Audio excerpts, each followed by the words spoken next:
Hello world! Hello Facebook! Hello mga lalabs! Welcome to my ganap for today's video. Yan, naglinis ako ng bahay kasi nga marami nang lilinisin. Tapos ako lang dito mag-isa kaya tuloy-tuloy na itong paglilinis ko for today. Sasamahan nyo ko until matapos tong video na to, and thank you for all your support mga lalabs. At unang-una talaga pagkagising mo sa umaga, magpasalamat ka sa puong may kapal na you are blessed dahil nagising ka pa. So be productive, spread love and kindness, and be good lang always. So yan ako. Sa kusina yan. Tapos hindi talaga madaling maging vlogger tayo kasi nga tayo yung mag-video, tayo yung magsasalita, tayo din yung mag-edit. Kaya oh my god, mahirap man, but still continue lang kasi meron naman tayong earnings dito kahit maliit lang. O yan, may pakita ko sa inyo, blessing yan. O yan, papaya, mag-cleansing tayo ngayon kasi natural yan na cleansing sa ating katawan. So, then lumabas ako at naglilinis ng area ko. Hindi man lahat nalinisan ko kasi ang laki ng area ko dito. But still, at least yung ano ko is naging malinis na. 'Di ba? Yan, mikos-mikos sa paglinis ng kapaligiran. Charot-charot.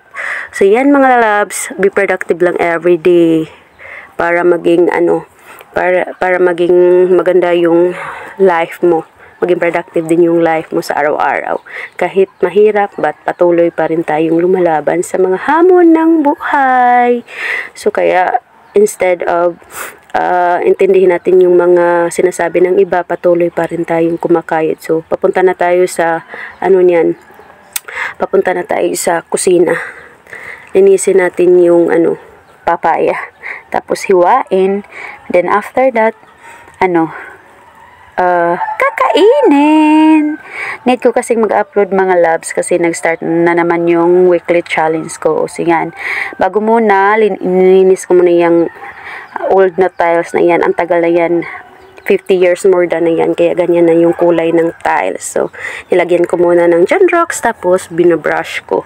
Pero hindi na talaga siya makuha, mga lalabs, yung itim-itim niya. So, hayaan nyo na lang yan. So, yan.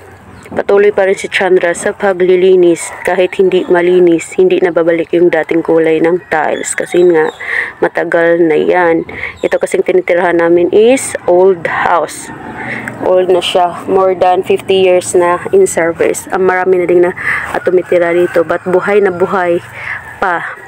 Kasi nga, yun, yung mga kahoy is napaka tigas. Ano ba yung ligon sa Tagalog? Basta yun na yun. Bahala na kayong mag-search kung ano yung ligon sa Tagalog. O, yan. Dapat tayo ng trapo.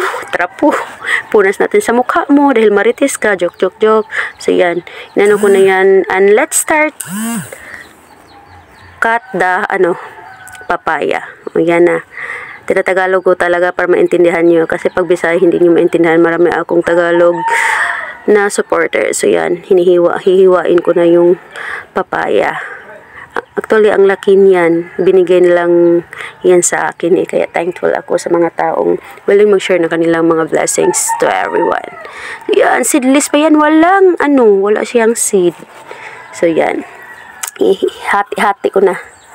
Hindi ko na binabalatan kasi hinog naman So yan. Patuloy lang kayong sumusuporta sa akin mga lalabs ha. Kahit wala akong maibigay for now sa inyo. But I really appreciate your effort na mag-react dyan sa mga upload ko at mag-comment. Patuloy lang tayo sa pagbabaka sakali dito sa Mita World. Baka someday magka-earning tayo ng malaki. Yan lang yung lagi kong sinasabi sa inyo. Maging lang kayo masipag kay Mita. Mapansin at papansin din kayo. Hayaan nyo yung walang mag-support sa inyong kapitbahay, kapamilya. Basta kayo gumagawa kayo ng paraan para ma-earn ng pera. So yan na. Tapos na hinugasan ko na yung planggana para after that, maglaban naman ako. Naku mga lalabs, ang hirap talaga maging content creator. Sinasabi ko na sa inyo kasi mag-voice over ka pa. Gusto mo mag-voice over. Hi, kapagod yun lang. Bye-bye.